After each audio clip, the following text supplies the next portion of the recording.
Hey everybody, this is D Hunter, bringing their action figure review. Today, we're going to be looking at the NECA Loot Crate exclusive Fright Dracula. This is an homage to the old Burger King toys. Now, I didn't even know these things existed. I'm a completist on the Universal Monsters line. Unfortunately, I missed out on Frankenstein. If anybody here knows where I might be able to get one or order one or whatnot, please let me know, it would be appreciated. Looking forward to the Creature in Black Lagoon, and then the fourth one. In the meantime, let's check out Dracula. So here's the packaging, kind of like a shoebox, Loot Fright. Open it up in the front. Bam, here are all your contents.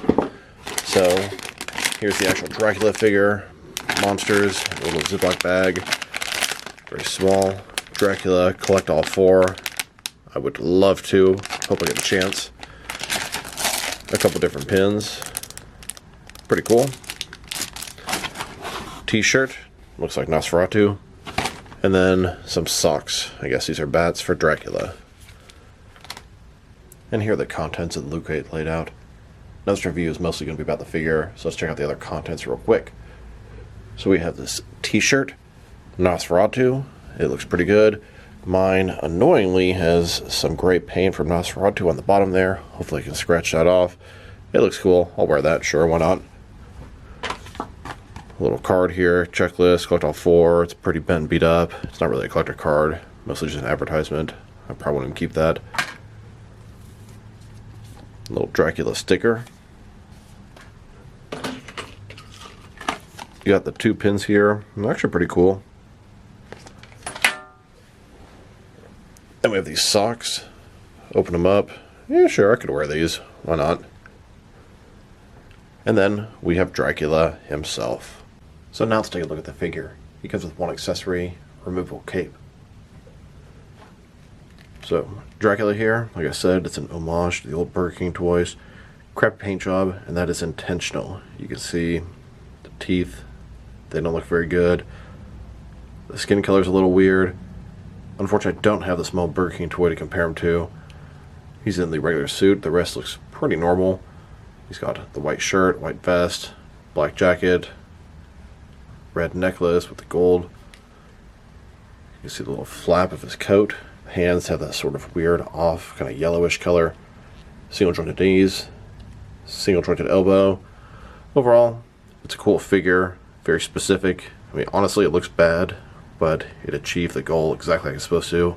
Here's an image of that old Burger King Dracula toy that this is an homage to. And a closer look at his face and head sculpt. It's so bad that it's good. I mean, it's an homage to a crappy fast food toy with just white lines painted over the mouth for fangs. It's really bad, but charming at the same time.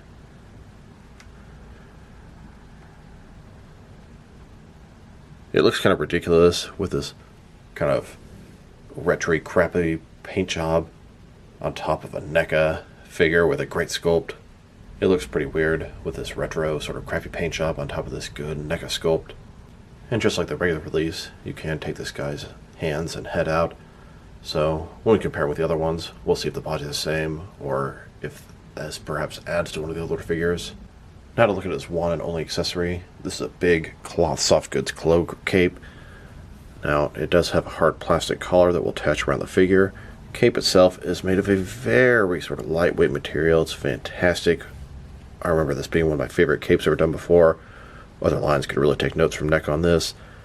And it can stretch out really, really far. Here's Dracula without the cape. And here he is with the cape attached. You can have it sort of tucked in so you can see his body and arms. You can also have it pretty much completely cover up his front. And like I said, it stretches out quite a bit. Now I wanted to check out the differences between this Loot Crate version of Dracula and the original color release. Now, the heads, same sculpt, just kind of the ridiculous paint job on top of a great sculpt. The rest of the body is pretty much exactly the same. Only difference, his vest a little more white than his. His sort of pocket thing is not painted. You could swap out the neck and the pieces, but why would you want to? It's pretty much the exact same paint job, just slightly less detailed here. Beyond that, everything else is exactly the same. Now that we've taken a pretty good look at the figure and his accessories. Now for his height. From bottom to the top of his head, standing at about 7.3 inches tall, which can translate to 18.5 centimeters. And now for his articulation. Starting with his head, of course, you can rotate from side to side. You can look up, down, a little bit there. You can tilt his head from one side to the other. He does have articulation at the top of the neck here, as well as the bottom of the neck. When you remove the head, the neck comes out with it, but there is articulation here. Shoulders, ball joint, they go out just a tiny bit less than 90 degrees. Up, down, around. No bicep cut, single jointed elbow. Goes in at complete 90 degrees, maybe a tad more with rotation. His wrist can rotate and is hinged as well. His torso is one solid piece. Ball joint his waist. Rotate around, forward and back. Legs, complete as splits. Ball joints inside of here. They can rotate independently against the ball pretty nicely. Go forward that much, back not at all. Single jointed knee with rotation. And his ankle, forward and back, tiny bit. Tilt rock, a tiny bit. And a little bit of rotation as well. Here's an image of Dracula inviting you over for a nice drink.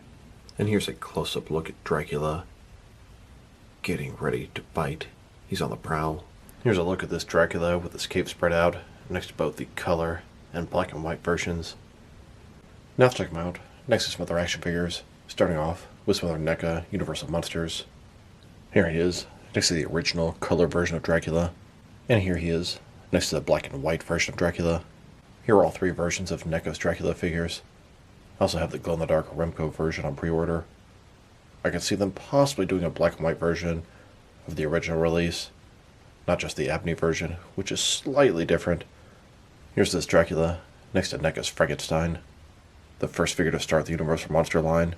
They made 3 versions of Frankenstein, black and white, color, and glow-in-the-dark. Actually, they made 4 versions, because I missed out on the first Luke Cage Frankenstein, which is frustrating because it's the only figure to stop me from having a complete NECA Universal Monster collection.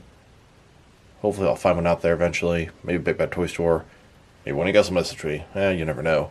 There's also a version of Frankenstein coming from the second film, and that's a deluxe figure that comes with this sort of torture chair or whatnot. Then, next to NECA's The Mummy. They also made 3 different versions of The Mummy, black and white, color, and glow-in-the-dark. And now, here he is, next to the Wolfman. The Wolfman also had the same treatment, black and white, regular, and glow-in-the-dark. Here's Dracula, next to the Invisible Man. This is the color version. I believe he's getting the black and white treatment. Not sure why that's taking so long on that. And here, next to the Phantom of the Opera. So far, I have the regular and the glow-in-the-dark versions of the Phantom. I believe he's also getting the black and white treatment.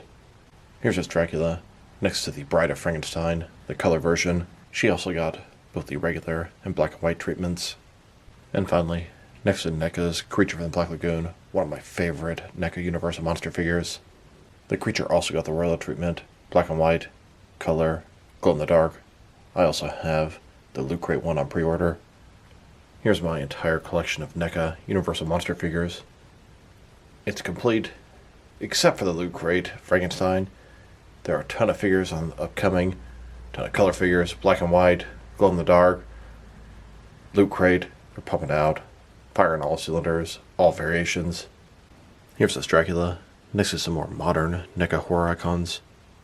Jason, Leatherface, Michael Myers, Freddy, and Pinhead from Hellraiser.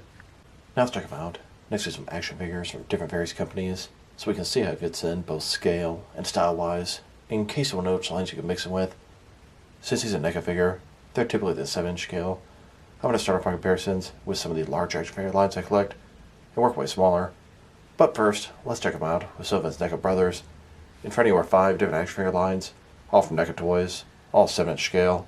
And now, with some Jack-specific wrestling figures, and some DST or Diamond Select toys. Here's Dracula, next to a bottle of 1800 tequila. Here's Dracula, next to some McFarlane and DC Direct figures. And here he is, next to some Mattel and Jazzwares wrestling figures. Then, with some Mezco and Mattel DC figures. And now, next to some Mafex and Hasbro Marvel Legends. And finally, next to some SH Figure Arts and some Jazzwares Fortnite figures. So overall, it's a cool variation. It's an excellent original sculpt for the Dracula figure by NECA. This one has a bad paint job on purpose. It is an homage to the Burger King toys, which is a kind of cool, crazy idea for a variant. Loot Crate exclusives. It's kind of cool that NECA can release very obscure variants that way. Bummed out I missed a Frankenstein. Hopefully I'll get a chance to fix that in my collection. His accessories, not very much. The cape is fantastic, but that's all it comes with. Sculpted paint job, excellent. Well, bad on purpose, but definitely achieved the goal they set out. Articulation, it's pretty good. You don't need this super duper articulated Dracula figure from the old school movie. If I were to rate this figure, I'm going to give it a 6 out of 10. It's perfect for the Burger King homage, but not really necessary in the collection. I prefer the original color version of Dracula myself. So this is D Hunter. Thank you guys for watching this video. If you liked the video, press like below. If you have anything you want to say with the video, add to the comment section. If you want to see additional action figure reviews from me, press subscribe. I do appreciate you do that. Once again, this is D Hunter. Thank you guys for watching this video, and I will talk to you guys real soon.